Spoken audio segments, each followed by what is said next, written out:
दोस्तों स्वागत है आप सभी का हमारे YouTube चैनल स्टूडेंट आईक्यू में। 2024 यूपी पुलिस री एग्ज़ाम की तैयारी के लिए आज के इस वीडियो में हम लोग बहुत ही इम्पोर्टेंट प्रश्नों को सॉल्व करने वाले हैं जो जीएस और हिंदी के टॉप क्वेश्चंस में से हैं। ये क्वेश्चंस आपके यूपी पुलिस री एग्ज़ाम के लिए काफ़ी इम्पोर्टेंट हैं।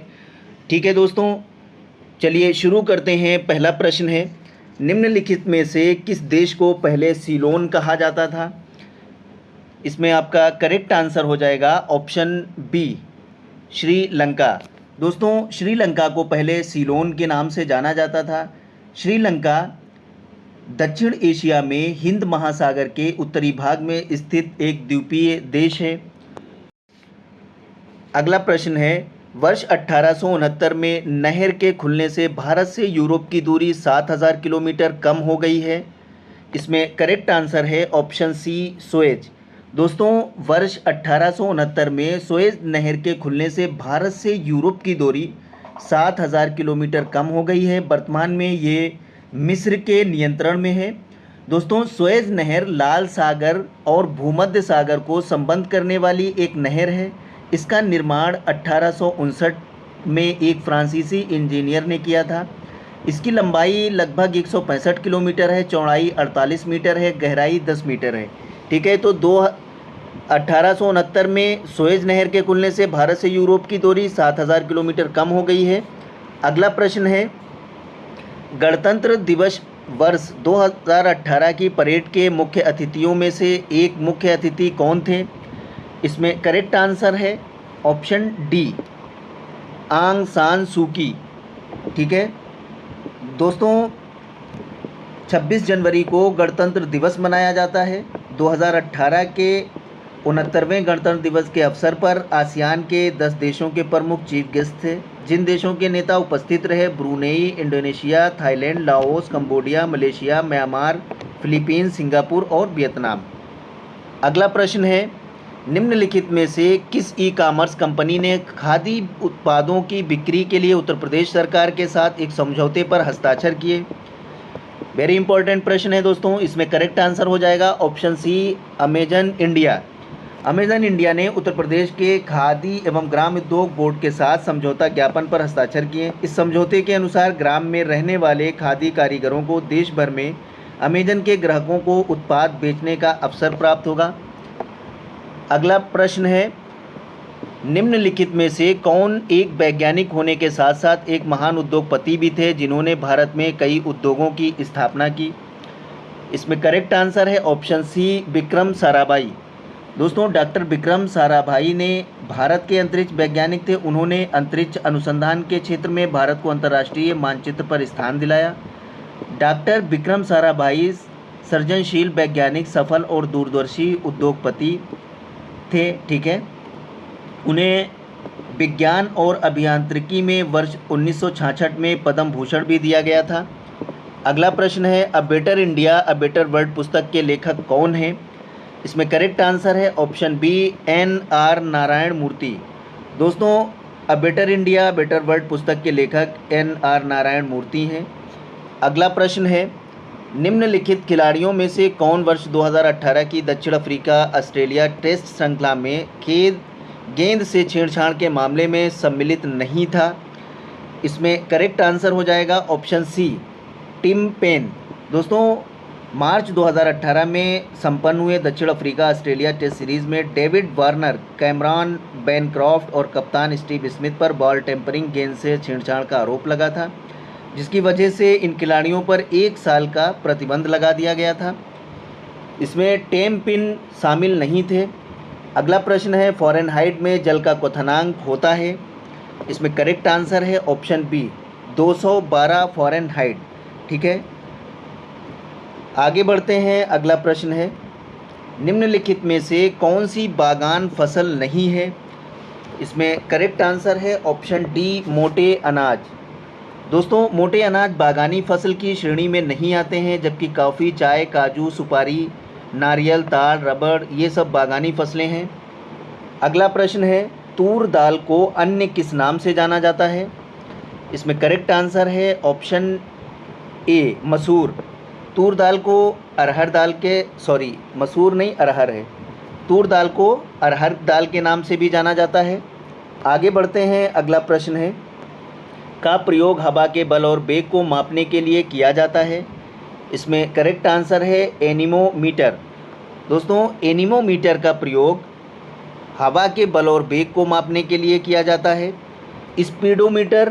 स्पीडोमीटर जो है वाहनों का वेग मापने की राशि है। लैक्टोमीटर दूध की शुद्धता मापने की राशि है। थर्मामीटर ताप मापने की जो है वो राशि है। आगे बढ़ते हैं, अगला प्रश्न है, भारत में राष्ट्रीय हिंदी दिवस कब मनाया जाता है? इसमें करेक्ट आंसर है ऑप्शन ए 14 सितंबर। भारत में राष्ट्रीय हिंदी दिवस 14 सितंबर को मनाया जाता है। ये दिवस 14 सितंबर 1949 से मनाया जा रहा है। इसी दिन हिंदी भाषा को राजभाषा घोषित किया गया था। अगला प्रश्न है, मानव अधिकारों की सार्वभौम घोषणा का अनुच्छेद 6 किसमें संबंधित है? इसमें करेक्ट आंसर है ऑप्शन ए, कानून के समक्ष एक व्यक्ति के रूप में मान्यता का अधिकार। दोस्तों, संयुक्त राष्ट्र संघ ने 10 दिसंबर 1948 को मानव अधिकार की सार्वभौम घोषणा अंगीकार की थी, जिसके अनुच्छेद 6 के तहत हर किसी को हर जगह कानून की निगाह में व्यक्ति के रूप में स्वीकृति प्राप्त का अधिकार है। कानून के सामने एक व्यक्ति के रूप में मान्यता का अधिकार है। आगे बढ़ते हैं, अगला प्रश्न है, नेशनल स्टॉक एक्सचेंज का मुख्यालय कहाँ है? इसमें ऑप्शन सी करेक्ट आंसर है मुंबई। दोस्तों, नेशनल स्टॉक एक्सचेंज का मुख्यालय मुंबई में है। ये भारत का सबसे बड़ा स्टॉक एक्सचेंज है। इसकी स्थापना 1992 में हुई थी। स्थापना 1992 में हुई थी। इसका मुख्यालय मुंबई में है। अगला प्रश्न है, भारत की केंद्र सरकार ने वर्ष 2018 का राष्ट्रीय वर्ष घोषित करने का निर्णय लिया। इसमें ऑप्शन डी जो है करेक्ट आंसर है, मोटे अनाज। दोस्तों, भारत की केंद्र सरकार ने वर्ष 2018 को मोटे अनाजों का राष्ट्रीय वर्ष घोषित करने का निर्णय लिया। दलहन वर्ष 2016 को मनाया गया। अगला प्रश्न है, एक रंग बिरंगा और मंत्र मुग्ध कर देने वाला मेला है जो प्रत्येक वर्ष उत्तर प्रदेश के मेरठ में होली के दिन कुछ दिनों बाद लगाया जाता है। इसमें करेक्ट आंसर ऑप्शन बी है, नौचंदी मेला। दोस्तों, नौचंदी मेला एक रंग बिरंगा और मंत्र मुक्त कर देने वाला मेला है। ये मेला हिंदू और मुसलमानों के बीच आपसी प्रेम और भाईचारे की भावना का जीता जागता प्रमाण है। उत्तर प्रदेश के मेरठ ज़िले में होली के कुछ दिनों बाद यानी दूसरे रविवार को ये मेला लगता है। अगला प्रश्न है, एंटीबायोटिक पेनिसिलिन की खोज किसने की? इसमें करेक्ट आंसर ऑप्शन बी है, अलेक्जेंडर फ्लेमिंग। दोस्तों, अलेक्जेंडर फ्लेमिंग ने एंटीबायोटिक पेनिसिलिन की खोज की थी। ठीक है। आर्किमिडीज़ ने उत्प्लावन बल की खोज की थी। अलेक्जेंडर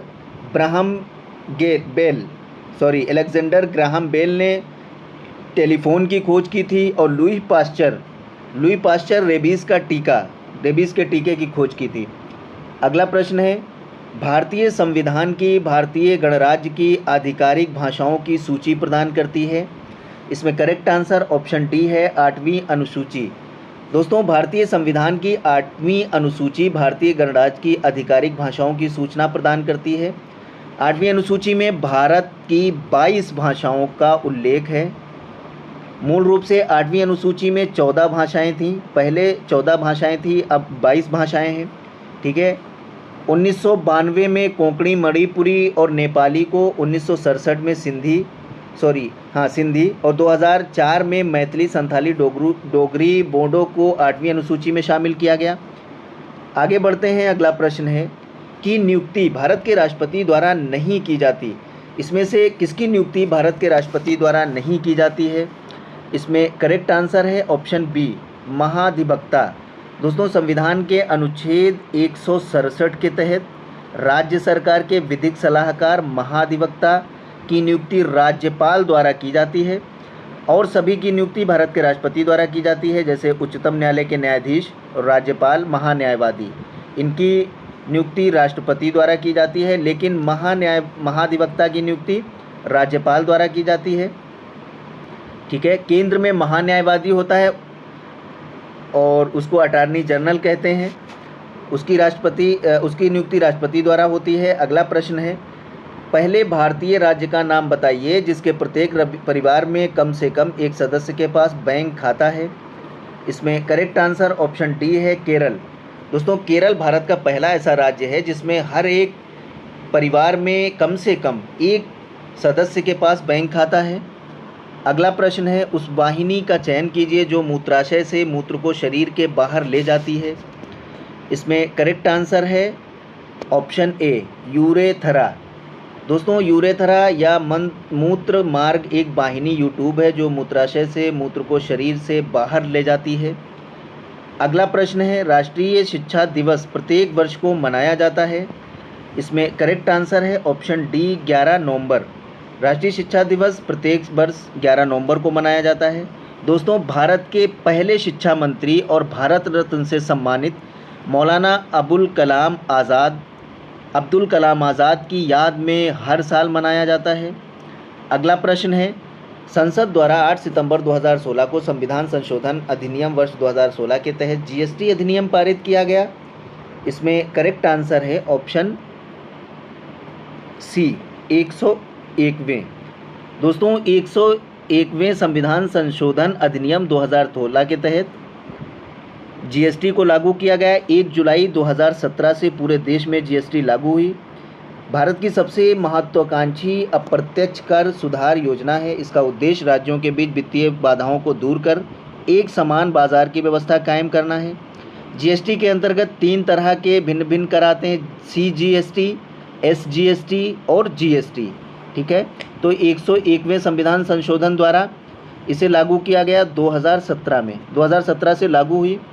अगला प्रश्न है, निम्नलिखित में से कौन सा जिला उत्तर प्रदेश के बुंदेलखंड क्षेत्र से संबंधित है। इसमें करेक्ट आंसर है ऑप्शन सी, महोबा। दोस्तों, महोबा ज़िला उत्तर प्रदेश के बुंदेलखंड क्षेत्र से संबंधित है। आगे बढ़ते हैं। अगला प्रश्न है, उत्तर प्रदेश का क्षेत्रफल देश के कुल क्षेत्रफल का लगभग है। इसमें करेक्ट आंसर है ऑप्शन डी, 7.3%। दोस्तों, उत्तर प्रदेश का क्षेत्रफल भारत के क्षेत्रफल का 7.33 है और क्षेत्रफल की दृष्टि से चौथा सबसे बड़ा राज्य है। ठीक है, चौथा राज्य है क्षेत्रफल की दृष्टि से। उत्तर प्रदेश का कुल क्षेत्रफल 2,40,928 वर्ग किलोमीटर है। इसकी सीमा भारत के 8 राज्यों और 1 केंद्र शासित प्रदेश कुल मिलाकर 9 को स्पर्श करती है। एक अंतर्राष्ट्रीय सीमा भी है, नेपाल। आगे बढ़ते हैं। अगला प्रश्न है, 6ठी शताब्दी ईसा पूर्व के दौरान मथुरा के आसपास के क्षेत्र को कहा जाता था। इसमें करेक्ट आंसर है ऑप्शन सी, शूरसेन। दोस्तों, 6ठी शताब्दी ईसा पूर्व के दौरान मथुरा के आसपास क्षेत्र को शूरसेन के नाम से जाना जाता था। इसकी राजधानी मथुरा थी। ठीक है, क्या राजधानी थी? मथुरा। अगला प्रश्न है, निम्नलिखित में से किस रोमानी काव्य लेखक को उनकी कृति मदनाष्टक के लिए जाना जाता है? इसमें करेक्ट आंसर ऑप्शन ए है, रहीम। रोमानी लेखक के रूप में प्रसिद्ध रहीम को उनकी कृति मदनाष्टक के नाम के लिए जाना जाता है। उनका पूरा नाम अब्दुल रहीम खान खाना था। ठीक है, रहीम के ग्रंथों में रहीम, दोहावली, नाइक भेद, राग, पंचधाई, मदनाष्टक, नगर शोभा आदि प्रमुख हैं। आगे बढ़ते हैं। अगला प्रश्न है, उत्तर प्रदेश में पहली बार वर्ष 1887 में प्रकाशित होने वाले दैनिक समाचार हिंदुस्तान के संपादक कौन थे? इसमें करेक्ट आंसर है ऑप्शन सी, मदन मोहन मालवीय। दोस्तों, उत्तर प्रदेश में पहली बार 1887 में प्रकाशित होने वाले दैनिक समाचार हिंदुस्तान के संपादक मदन मोहन मालवीय थे। ठीक है, इन्होंने 1916 में बनारस हिंदू विश्वविद्यालय की स्थापना की, ये भी याद कर लेंगे। आगे बढ़ते हैं। अगला प्रश्न है, उत्तर प्रदेश में किस वर्ष सभी सरकारी कार्यों के लिए हिंदी का प्रयोग करना कानूनी तौर पर अनिवार्य कर दिया गया था? इसमें करेक्ट आंसर है ऑप्शन सी, 1968। दोस्तों, उत्तर प्रदेश में वर्ष 1968 से सभी सरकारी कामों के लिए हिंदी भाषा का प्रयोग करना कानूनी तौर पर अनिवार्य कर दिया गया था। आगे बढ़ते हैं। अगला प्रश्न है, निम्नलिखित में से अकबर के दरबार के मुख्य चित्रकार कौन थे? इसमें करेक्ट आंसर है ऑप्शन सी, दसवंत। दसवंत अकबर के दरबार के मुख्य चित्रकार थे। अकबर के नवरत्न थे अबुल कलाम, फैज़ी, मियाँ तानसेन, राजा बीरबल, राजा टोडरमल, मान सिंह, अब्दुल रहीम खान खाना, हकीम हुक्काम, मुल्ला दो प्यादा। ठीक है, तो आप अकबर के मुख्य चित्रकार दसवंत थे। अगला प्रश्न है, फैज़ाबाद के एक प्रमुख संगीतकार थे जिन्होंने शास्त्रीय संगीत में टप्पा शैली का विकास किया। इसमें करेक्ट आंसर है ऑप्शन ए, मुश्तरी बाई। दोस्तों, मुश्तरी बाई फैज़ाबाद की एक प्रमुख संगीतकार थीं। उन्होंने शास्त्रीय संगीत में टप्पा शैली का विकास किया। अगला प्रश्न है, निम्नलिखित में से बुंदेलखंड का लोकप्रिय लोकगीत कौन सा है? इसमें करेक्ट आंसर ऑप्शन बी है, आल्हा। आल्हा बुंदेलखंड का प्रमुख लोकप्रिय लोकगीत है। बिरहा पूर्वी उत्तर प्रदेश तथा पश्चिमी बिहार में गाया जाता है। ठीक है, लंगुरिया बुंदेलखंड का एक लोक नृत्य है। आगे बढ़ते हैं, अगला प्रश्न है, निम्नलिखित में से कौन सी नदी भारत में ब्रह्मा घाट पर कर्नाली नदी से जुड़ती है और घाघरा नदी बन जाती है? इसमें करेक्ट आंसर ऑप्शन सी है, शारदा। दोस्तों, शारदा नदी या काली नदी उत्तराखंड के पिथौरागढ़ ज़िले में स्थित काला पानी नामक स्थान से तथा गौरी गंगा मिलाम हिमनद से निकलती है। ये प्रदेश में पीलीभीत ज़िले में पहुंचती है और सीतापुर के बसरा या ब्रह्मा घाट के निकट पहुंचकर एक कर्नाली नदी से जुड़ जाती है और घाघरा नदी बन जाती है। अगला प्रश्न है, निम्नलिखित में से किस खनिज को पीला केक भी कहते हैं? इसमें करेक्ट आंसर है ऑप्शन बी, यूरेनियम। दोस्तों, यूरेनियम खनिज को पीला केक भी कहते हैं। यूरेनियम का रासायनिक चिन्ह यू है। इसका परमाणु संख्या 92 है। इसकी खोज 1789 में क्लैथ पोर्थ द्वारा पिचब्लैड नामक एक्स से की गई थी। आगे बढ़ते हैं, अगला प्रश्न है, निम्नलिखित में से किस विख्यात व्यक्ति ने वर्ष 2018 में भारत का दूसरा सबसे बड़ा नागरिक सम्मान प्राप्त किया? इसमें करेक्ट आंसर है ऑप्शन ए, गुलाम मुस्तफ़ा खान। दोस्तों, देश का पहला सबसे बड़ा सर्वोच्च नागरिक सम्मान भारत रत्न है, जबकि दूसरा सबसे बड़ा सर्वोच्च नागरिक सम्मान पद्म भूषण है, जो 2018 में गुलाम मुस्तफ़ा खान को मिला। ठीक है, कला और संगीत के क्षेत्र में परमेश्वरन केरल से हैं, इनको साहित्य और शिक्षा के क्षेत्र में मिला था। इलैया राजा तमिलनाडु से हैं, कला और संगीत के क्षेत्र में मिला था। ठीक है, अगला प्रश्न है, वर्ष 1825 में वेदांत कॉलेज की स्थापना किसने की, जिसमें दोनों भारतीय अध्ययन और पाश्चात्य सामाजिक और भौतिक विज्ञान पाठ्यक्रम प्रस्तुत किया गया था? इसमें करेक्ट आंसर है ऑप्शन बी, राम मोहन राय। दोस्तों, वर्ष 1885 में वेदांत कॉलेज की स्थापना राजा राम मोहन राय ने की थी। उन्होंने ब्रह्मा समाज की स्थापना की। वे भारत के सामाजिक धार्मिक सुधार आंदोलन के अग्रदूत थे। इन्हें भारतीय पुनर्जागरण के पिता के रूप में जाना जाता है। ब्रह्मा समाज के संस्थापक राजा राम मोहन राय ने सती प्रथा के विरुद्ध समाज को जागरूक किया, जिसके फलस्वरूप इस आंदोलन को बल मिला। अंततः उन्होंने वर्ष 1829 में सती प्रथा कानून 1829 में। आगे बढ़ते हैं, अगला प्रश्न है, गंगा नदी की एकमात्र सहायक नदी जिसका उद्गम मैदान में है को चिन्हित कीजिए। इसमें करेक्ट आंसर है ऑप्शन सी, गोमती। दोस्तों, गंगा नदी की एकमात्र सहायक नदी गोमती नदी है, जिसका उद्गम मैदान में है। आगे बढ़ते हैं, अगला प्रश्न है, निम्नलिखित में से कौन दक्षिण में अटलांटिक महासागर की शीतल धारा है? इसमें करेक्ट आंसर है ऑप्शन बी, बेंगुला धारा। दोस्तों, बेंगुला धारा दक्षिण में अटलांटिक महासागर की शीतल धारा है। अगला प्रश्न है, उज्जैन स्थित है? इसमें करेक्ट आंसर है ऑप्शन बी, क्षिप्रा नदी के तट पर। ठीक है, उज्जैन क्षिप्रा नदी के तट पर स्थित है। आगे बढ़ते हैं, अगला प्रश्न है, बगलिहार योजना परियोजना किस नदी पर है?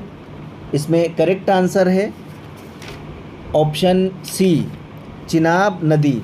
दोस्तों, बगलिहार परियोजना चिनाब नदी पर स्थित है, जो जम्मू कश्मीर में स्थित है। पाकिस्तान इसे सिंधु जल समझौता 1960 का उल्लंघन मानता है। आगे बढ़ते हैं, अगला प्रश्न है, भारत के संपूर्ण ऊर्जा उत्पादन में नाभिकीय ऊर्जा का प्रतिशत है?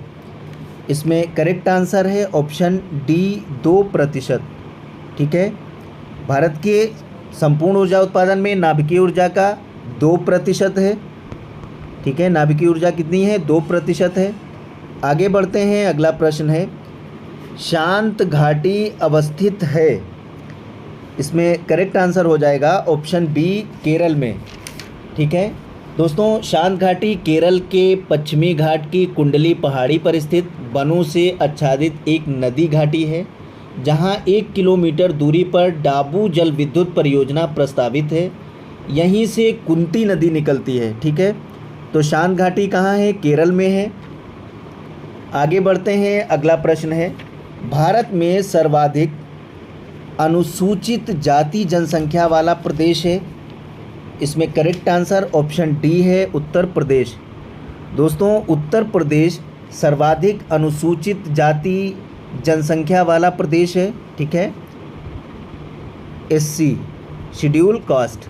ठीक है, आगे बढ़ते हैं, अगला प्रश्न है, निम्नलिखित में से भारत में किस राज्य संघीय क्षेत्र का भौगोलिक क्षेत्रफल का अधिकतम भाग वनाच्छादित है? इसमें करेक्ट आंसर है ऑप्शन डी, मिजोरम।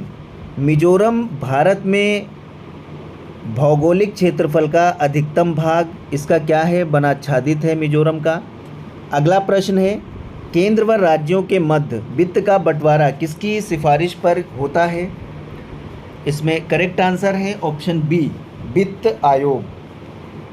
दोस्तों, केंद्र और राज्यों के बीच वित्त का बंटवारा वित्त आयोग की सिफारिश पर किया जाता है। आगे बढ़ते हैं, अगला प्रश्न है, योजना आयोग का अध्यक्ष कौन होता है? वेरी इंपॉर्टेंट है दोस्तों, इसका करेक्ट आंसर हो जाएगा ऑप्शन बी, प्रधानमंत्री। दोस्तों, योजना आयोग का अध्यक्ष प्रधानमंत्री होता है। आगे बढ़ते हैं, अगला प्रश्न है, निम्न वित्त विधेयक को प्रस्तुत करने के विषय में निम्नलिखित में से कौन सा कथन सही है? इसमें ऑप्शन डी सही है, ये लोकसभा में प्रस्तुत किया जाता है। ठीक है, वित्त विधेयक लोकसभा में प्रस्तुत किया जाता है।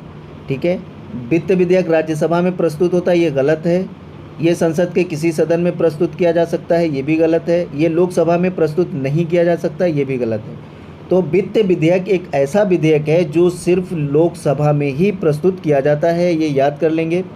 आगे बढ़ते हैं, अगला प्रश्न है, सिक्किम एक नया राज्य बना? इसमें करेक्ट आंसर है ऑप्शन डी, 36वें संशोधन द्वारा। ठीक है, सिक्किम 36वें संशोधन द्वारा एक नया राज्य बना। अगला प्रश्न है, विवाह विच्छेद और गोद लेना संविधान की 7वीं सूची में निम्नलिखित के अंतर्गत सम्मिलित किए गए? इसमें करेक्ट आंसर है ऑप्शन सी, सूची 3 समवर्ती सूची में। ठीक है, विवाह और विवाह विच्छेद गोद लेना संविधान की 7वीं सूची में निम्नलिखित के अंतर्गत सूची 2 समवर्ती सूची में शामिल किया गया है। आगे बढ़ते हैं, अगला प्रश्न है, निम्नलिखित में से कौन सा एक राज्य के नीति निर्देशक तत्वों के में नहीं है? राज्य सुनिश्चित करने का प्रयास करेगा। इसमें करेक्ट आंसर हो जाएगा ऑप्शन सी, अस्पृश्यता उन्मूलन। दोस्तों, अस्पृश्यता उन्मूलन ये मौलिक अधिकार है। ये भाग 3 अनुच्छेद 17 में संविधान में उल्लिखित किया गया है। आगे बढ़ते हैं, अगला प्रश्न है, राज्यसभा के लिए चुनाव के लिए अपेक्षित न्यूनतम आयु है? इसमें करेक्ट आंसर है ऑप्शन बी, 30 वर्ष। दोस्तों, 30 वर्ष की आयु का व्यक्ति ही राज्यसभा का चुनाव निर्वाचित हो सकता है, लड़ सकता है। अगला प्रश्न है, भारत में संसद की लोकलेखा समिति के अध्यक्ष की नियुक्ति की जाती है? किसके द्वारा नियुक्ति होती है दोस्तों? इसमें ऑप्शन सी करेक्ट आंसर है, लोकसभा के अध्यक्ष द्वारा। ठीक है। भारत में संसद की लोक लेखा समिति के अध्यक्ष की नियुक्ति लोकसभा अध्यक्ष द्वारा की जाती है। आगे बढ़ते हैं, अगला प्रश्न है, संविधान का 52वां संशोधन संबंधित है। इसमें करेक्ट आंसर है ऑप्शन ए, दल बदल से। ठीक है, संविधान का 52वां संशोधन संबंधित है दल बदल से। आगे बढ़ते हैं, अगला प्रश्न है, किस राज्य में विधानसभा की सर्वाधिक सदस्य संख्या है? इसमें करेक्ट आंसर है ऑप्शन डी, उत्तर प्रदेश। ठीक है, उत्तर प्रदेश राज्य में विधानसभा की सर्वाधिक सदस्य संख्या है। आगे बढ़ते हैं, अगला प्रश्न है, राष्ट्रपति मनोनीत कर सकता है? किसको मनोनीत करता है राष्ट्रपति दोस्तों? इसमें ऑप्शन डी करेक्ट है, राज्यसभा के 12 सदस्य। इसमें राष्ट्रपति राज्यसभा में 12 सदस्यों को मनोनीत कर सकता है।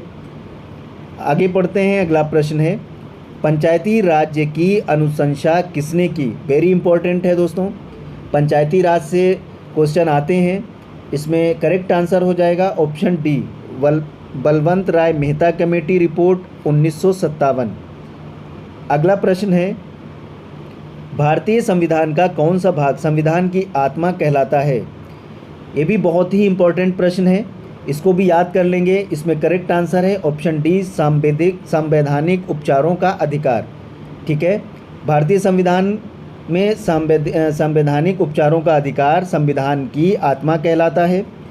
आगे बढ़ते हैं, अगला प्रश्न है, लोकसभा में सदस्यों की जो अधिकतम संख्या निर्धारित की गई वह है? लोकसभा में कितने सदस्यों की संख्या निर्धारित है? इसमें ऑप्शन सी करेक्ट है, 552। ठीक है, 552 लोकसभा में सदस्यों की संख्या होती है। अगला प्रश्न है, भारतीय संविधान में सन्निहित मूल अधिकारों की अवधारणा किस देश के संविधान से ग्रहण की गई है?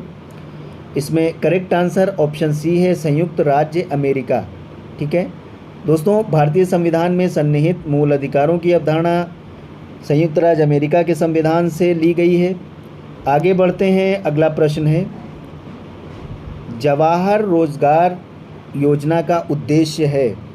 इसमें करेक्ट आंसर है ऑप्शन डी, सभी, उपरोक्त सभी। जवाहर रोजगार योजना का उद्देश्य क्या है? ग्रामीण क्षेत्रों के युवाओं को रोजगार उपलब्ध कराना, बेरोजगार युवकों को रोजगार उपलब्ध कराना, ग्रामीण सामाजिक और आर्थिक ढांचे को सुदृढ़ करना। ठीक है, ये सभी जो है जवाहर रोजगार योजना का उद्देश्य इसमें है। अगला प्रश्न है, निम्नलिखित में से कौन सा एक राष्ट्रीय ग्रामीण स्वास्थ्य मिशन के संबंध में सही नहीं है? इसमें करेक्ट आंसर है ऑप्शन ए, ये कार्यक्रम 11वीं पंचवर्षीय योजना में आरंभ किया गया। ठीक है, ये सही नहीं है। ग्राम स्तर से जिला स्तर तक प्रकार्यात्मक स्वास्थ्य पद्धति इस कार्यक्रम का केंद्र बिंदु है, ये भी सही है। ठीक है, पीने का पानी तथा सफाई इस कार्यक्रम के मुख्य घटक, ये भी सही है। राज्यों में स्वास्थ्य तथा परिवार कल्याण विभाग में इस कार्यक्रम में विलय कर दिया गया, ये भी सही है। आगे बढ़ते हैं, अगला प्रश्न है, आम आदमी बीमा योजना सामाजिक सुरक्षा प्रदान करती है? इसमें करेक्ट आंसर है ऑप्शन बी, ग्रामीण क्षेत्र में निर्धनता की रेखा से नीचे रहने वाले सभी भूमिहीन श्रमिकों को। ठीक है, आम आदमी बीमा योजना किसके लिए है? ग्रामीण क्षेत्र में निर्धनता की रेखा से नीचे रहने वाले सभी भूमिहीन श्रमिकों को। अगला प्रश्न है, केंद्र सरकार द्वारा एक नीति संबंधी लिए गए निर्णय के अनुसार केंद्र सरकार बच्चों के मुफ्त शिक्षा प्राप्त करने के अधिकार के अंतर्गत प्रभावी रूप से कितने प्रतिशत व्यय भार वहन करेगी? इसमें करेक्ट आंसर है ऑप्शन बी, 65%। ठीक है, केंद्र सरकार 65% बच्चों के मुफ्त शिक्षा प्राप्त करने के अधिकार के अंतर्गत व्यय भार वहन करेगी।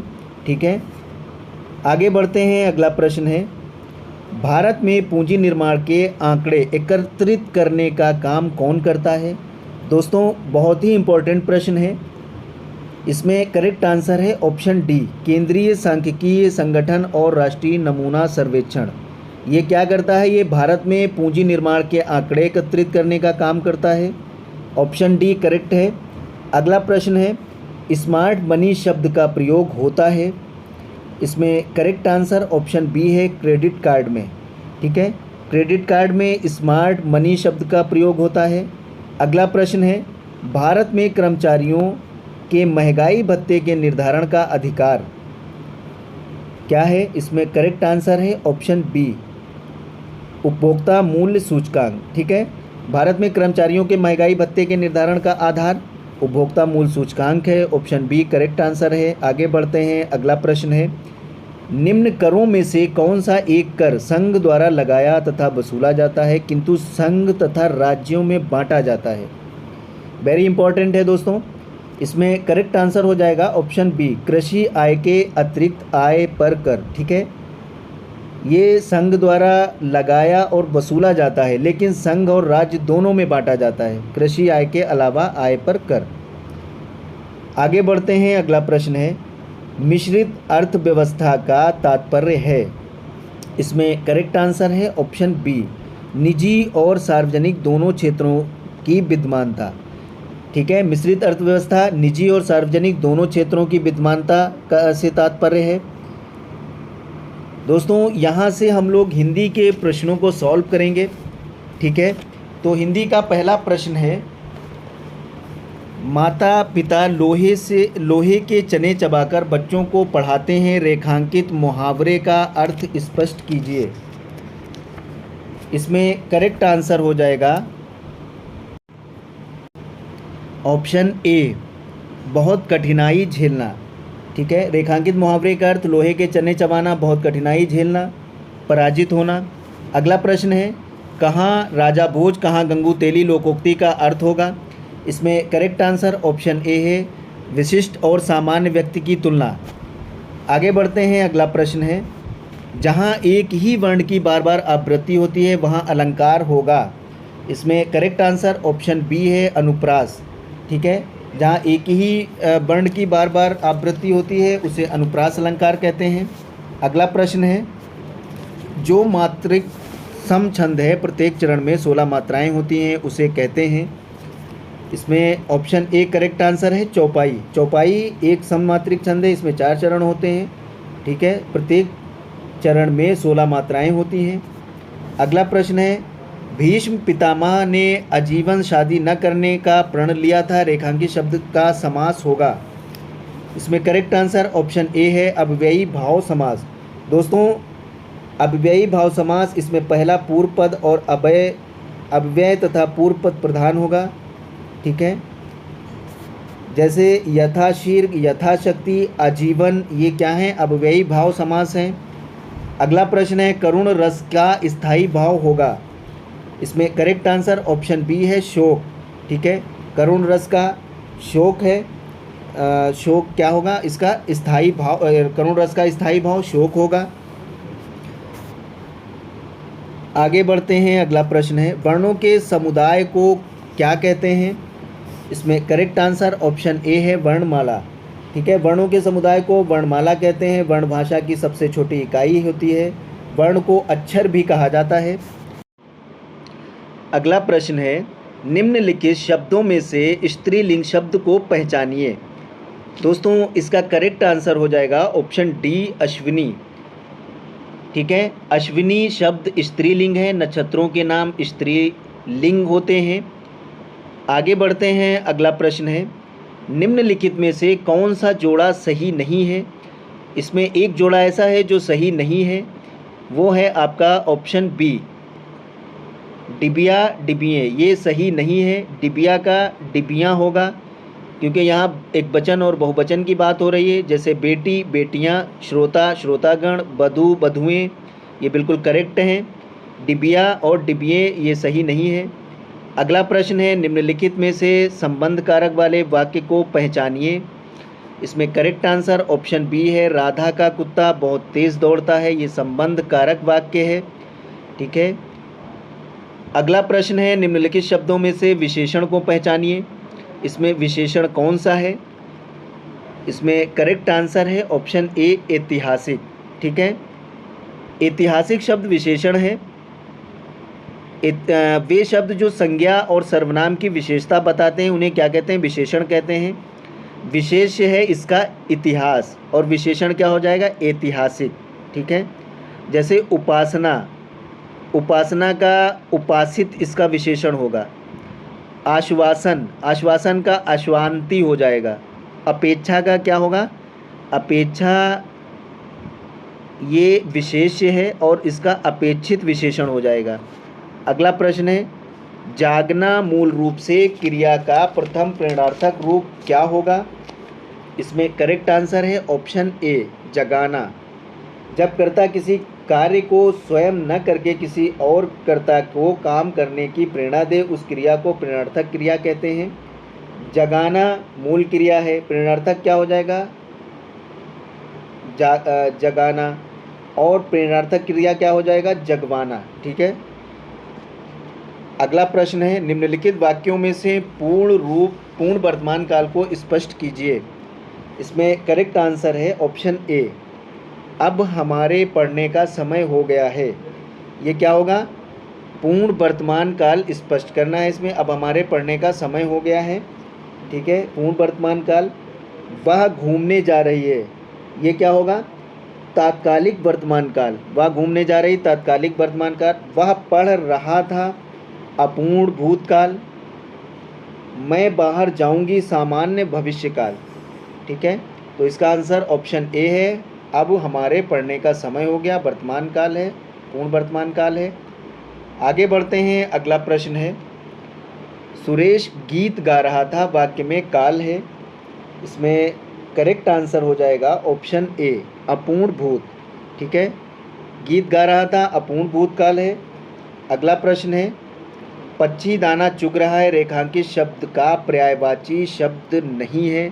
पक्षी का पर्यायवाची शब्द नहीं है, इसमें ऑप्शन ए, पंकज।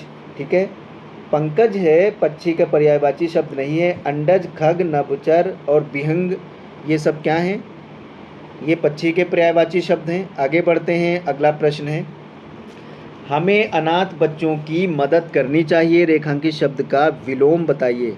अनाथ का विलोम क्या होगा, इसमें करेक्ट आंसर ऑप्शन ए है, सनाथ। ठीक है, अनाथ का सनाथ विलोम होता है। अगला प्रश्न है, निम्नलिखित शब्दों में से कौन सा शब्द अनेकार्थी नहीं है। इसमें करेक्ट आंसर है ऑप्शन डी, हत्या। ठीक है, हत्या अनेकार्थी शब्द नहीं है। अगला प्रश्न है, जिसका संबंध अध्यात्म से है, उसके लिए एक शब्द क्या होगा। इसमें करेक्ट आंसर है ऑप्शन ए, आध्यात्मिक। आध्यात्मिक, अध्यात्म के लिए एक शब्द होगा। अगला प्रश्न है, कौन सा जोड़ा समरूपी भिन्नार्थक है। इसका करेक्ट आंसर है ऑप्शन ए, अवधि, अवधि। ठीक है, अवधि यानी काल को कहते हैं, समय को कहते हैं। अवधि ये अवध देशी भाषा है। अगला प्रश्न है, हमें प्रतिदिन सूर्य नमस्कार करना चाहिए, रेखांकित शब्द को पहचानिए। ठीक है, ये प्रतिदिन, इसमें करेक्ट आंसर ऑप्शन बी, अव्यय। हमें प्रतिदिन सूर्य नमस्कार करना चाहिए, वाक्य में रेखांकित शब्द प्रतिदिन अव्यय है। जिन शब्दों का रूप किसी भी कारक लिंग पुरुष वचन को के अनुसार नहीं बदलता, वो क्या होता है, अव्यय कहलाते हैं। अगला प्रश्न है, मिलाप शब्द में कौन सा प्रत्यय है। इसमें करेक्ट आंसर ऑप्शन बी है, आप। ठीक है, मिलाप शब्द में आप जो है वो प्रत्यय है। अगला प्रश्न है, प्रति प्लस आघात का संधि रूप होगा। इसमें करेक्ट आंसर ऑप्शन ए है, प्रत्याघात। ठीक है, अगला प्रश्न, महौषध शब्द का संधि विच्छेद कीजिए। इसमें करेक्ट आंसर है ऑप्शन ए, महा प्लस औषध। ये क्या होगा, इसका संधि विच्छेद होगा। अगला प्रश्न है, निम्नलिखित शब्दों में से तद्भव शब्द को पहचानिए। इसमें ऑप्शन सी करेक्ट आंसर है, प्यासा। ठीक है, प्यासा शब्द तद्भव है, जबकि पाषाण, कंगण और पच्छ तत्सम है। ये पच्छ, कंगण और पाषाण ये तत्सम शब्द हैं। अगला प्रश्न है, निम्नलिखित में से कौन सा वाक्य अशुद्ध है। इसमें करेक्ट आंसर है ऑप्शन ए, आज मैं यहीं रहूँगा। ठीक है, आज मैं यहीं रहूँगा अशुद्ध वाक्य है, इसका शुद्ध वाक्य है आज मैं यहीं रहूँगा। ठीक है, आज मैं यहीं, यहीं जो है वो गलत लिखा है, यहाँ बिंदी होना चाहिए इसलिए गलत हो गया, बाकी तीनों सही हैं। अगला प्रश्न है, मुझे आज खाने का मन नहीं होता है, अशुद्ध अंश स्पष्ट कीजिए। इसमें करेक्ट आंसर ऑप्शन डी है, मन नहीं होती है। सॉरी, ये होती लिखा है इसलिए गलत है, मन नहीं होती है ये अशुद्ध है। अगला प्रश्न है, वाच्य के कितने प्रकार होते हैं? इसमें करेक्ट आंसर है ऑप्शन ए 3। ठीक, वाच्य के 3 प्रकार होते हैं, कृत्यवाच्य, कर्मवाच्य, भाववाच्य। अगला प्रश्न है, वाक्य को समाप्त करने के लिए जिसका प्रयोग किया जाता है उसे कहते हैं, क्या कहते हैं? इसमें करेक्ट आंसर है ऑप्शन बी, पूर्ण विराम। ठीक है, वाक्य को समाप्त करने के लिए जिस चिन्ह का प्रतीक का प्रयोग किया जाता है उसे पूर्ण विराम कहते हैं। अगला प्रश्न है, कामायनी के रचयिता कौन है? इसमें करेक्ट आंसर है ऑप्शन ए, जयशंकर प्रसाद। ठीक है,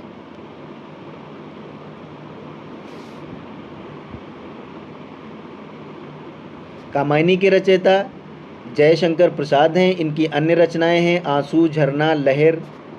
अगला प्रश्न है, कौन सी रचना तुलसीदास जी की नहीं है? इसमें करेक्ट आंसर है ऑप्शन डी, यामा। दोस्तों, यामा महादेवी वर्मा की रचना है, जबकि दोहावली, गीतावली, रामचरितमानस ये सब तुलसीदास की रचनाएं हैं। अगला प्रश्न है, निम्नलिखित में से गांधी जी ने किस कवि को राष्ट्रकवि का सम्मान दिया? इसमें करेक्ट आंसर ऑप्शन सी है, मैथिली शरण गुप्त। मैथिली शरण गुप्त को उनकी रचना भारत भारती के लेखन पर गांधी जी ने राष्ट्रकवि का सम्मान दिया था। लास्ट प्रश्न है दोस्तों, देवदास उपन्यास पर 3 बार फिल्म बन चुकी है, उपन्यासकार का क्या नाम है? इसमें करेक्ट आंसर है ऑप्शन बी, शरत चंद्र चट्टोपाध्याय। दोस्तों, देवदास उपन्यास के लेखक शरत चंद्र चट्टोपाध्याय हैं। उनकी अन्य प्रमुख रचनाएं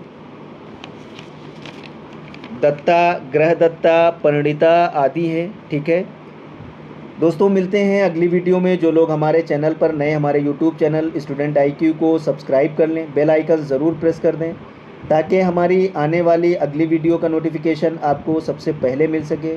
दोस्तों, वीडियो को लाइक और शेयर ज़रूर कर दें। Thank you.